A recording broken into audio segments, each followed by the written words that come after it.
খুলনা বিশ্ববিদ্যালয়ের সাবেক VC professor doctor Mahmud Hossain সহ 14 কর্মকর্তার ব্যক্তিগত নথি চেয়ে পাঠিয়েছে খুলনা দুর্নীতি দমন কমিশন সমন্বিত জেলা কার্যালয়। তাদের বিরুদ্ধে সীমাহীন আর্থিক দুর্নীতি ও নিয়োগ বাণিজ্যের অভিযোগ তদন্ত শুরু করেছে দুদকের 4 সদস্যের একটি টিম। আগামী 5 মার্চের মধ্যে তাদের নথিগুলি দুদক কার্যালয়ে পাঠাতে বলা হয়েছে।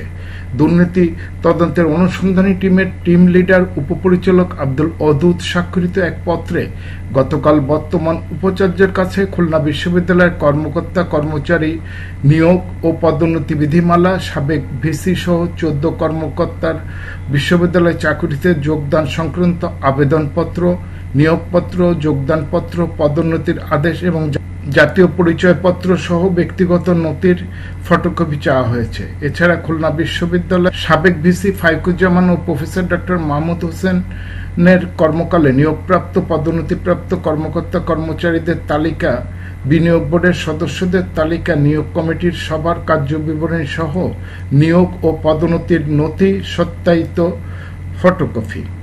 Professor doctor Mahmud Hossain VC পদে দায়িত্ব পালনকালে ইউজিসি ও মন্ত্রণালয়ে যে সকল অডিট সম্পন্ন হয়েছে সে সকল অডিট প্রতিবেদন এবং উক্ত সময় কোনো অডিট আপত্তি থাকলে তার জবাবও পাঠাতে বলা হয়েছে।